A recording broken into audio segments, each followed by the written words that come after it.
Everybody, today we'll talk about how to fix or how to solve the problem of out of date on Magic Tile 3. To know how to fix or how to solve out of date on Magic Tile 3 app, you should just go to settings. Then you can click on apps, default apps, app settings. Here we'll enter to the window of Magic Tile 3. After that, you can click on First Stop and you can click OK. Here we'll enter to the window of storage. Then you can click Clear Cache. Don't click Clear Data because that can cause you errors or can delete your account.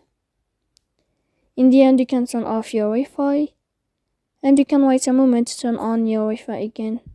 So please don't forget to support us by like and subscribe. See you next time in another video.